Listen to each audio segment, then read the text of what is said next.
ఒక మంచి viral news ఒకటి పట్టుకొచ్చిన ఆ న్యూస్ చూస్తే మనందరికీ మరి నవ్వులే వస్తాయో లేకపోతే పువ్వులే వస్తాయో మనం ఇప్పుడు చూద్దాం. అదృష్టం ఉన్న వాళ్ళకే అటువంటి భార్య దొరుకుతుందంట. మరి ఆ ముచ్చటేంటో తెలుసా? మరి ఈ రోజులల్లా ప్రతి ఒక్కరు సోషల్ మీడియాలో లేనివారంటూ లేరు. వాళ్ళు మెట్రోలో ఉన్నా, ట్రైన్లో ఉన్నా, రోడ్లలో ఉన్నా, బస్సులలో ఉన్నా, ఎటు దిక్కు చూసినా కూడా మనం సోషల్ మీడియాలో, వాట్సాప్లలో, ఆన్లైన్లో ఉంటూనే ఉంటారు. అయితే మరి ఏ పని చేసినా కూడా క్షణాల్లోనే కొన్ని విచిత్రమైన పనులు చేసేటప్పుడు వాళ్ళు వైరల్ అవ్వడం, రాత్రికి రాత్రే వాళ్ళు పాపులర్ అవ్వడం, అలాంటివి మనం ఎన్నో చూసినాం కదా. ఇంకా ఇప్పుడు ఒక్కటి చూసినాం అనుకో, మరి మీరు కూడా అంటారేమో అలాంటి భార్య దొరకడం ఆ భర్తకి అదృష్టం అని చెప్పేసి.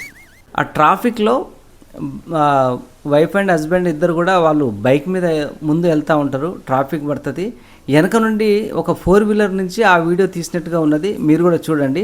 ఆయన బైక్ తోలుతుంది కదా, 2 చేతులు ఖాళీ ఉండవు. ఈమె వెనక కూర్చొని మంచిగా ట్రాఫిక్లో సిగ్నల్ పడుతుంది, వెనక కూర్చొని ఇట్లా నలిపి ఏదో చేసి అది తీసుకుపోయి ఆయనకు తినిపిస్తుంది. అది వెనక నుంచి వీడియో తీసిన అతను వాళ్ళు అంటారు, అబ్బా అతను ఎంత అదృష్టవంతుడు, ఇటువంటి భార్య దొరికినందుకు అని కూడా కామెంట్ అయితే చేస్తాడు. ఇది చూసిన నెటిజన్లు చాలామంది రకరకాల కామెంట్స్ కూడా పెడుతుర్రు. అలా అట్లా ఆ రకంగా అతను ఏ అదృష్టం చేసుకుంటా అలాంటి మంచి భార్య దొరికింది, ఆయనకు సంబరం పెట్టడం, ఇంకోటి పెట్టడం అని చెప్పేసి. ఇంకో కొంతమంది బాగానే ఉంది సంబరం, ఇది తినిపియడం, తాగే వాళ్ళకి తాగిపియడం, ఇక తిరిగే వాళ్ళకి తిరిగిపియడం, అలా సపోర్ట్ చేస్తే ఇక బాగానే ఉంటుందని చెప్పేసి కొందరు ఈ రకం కూడా కామెంట్లు పెడతారు, కొందరు ఆ రకం కూడా కామెంట్లు పెడతారు. అంటే అలాంటి భార్య దొరకడం ఆ భర్తకి అదృష్టమే కదా. ఎందుకంటే అదృష్టం ఉంటే దొరుకుతారు. ఎందుకంటే ఎవరికి ఎట్లుంటే గట్లా, ఎవరికి అలవాట్లు ఉంటే అలవాట్లు, వాళ్ళ అలవాట్లు సహకరించాలని ఎవరు వాళ్ళు కోరుకుంటారు. అంతే కదా. మీరు అలా అనుకుంటారా చెప్పండి?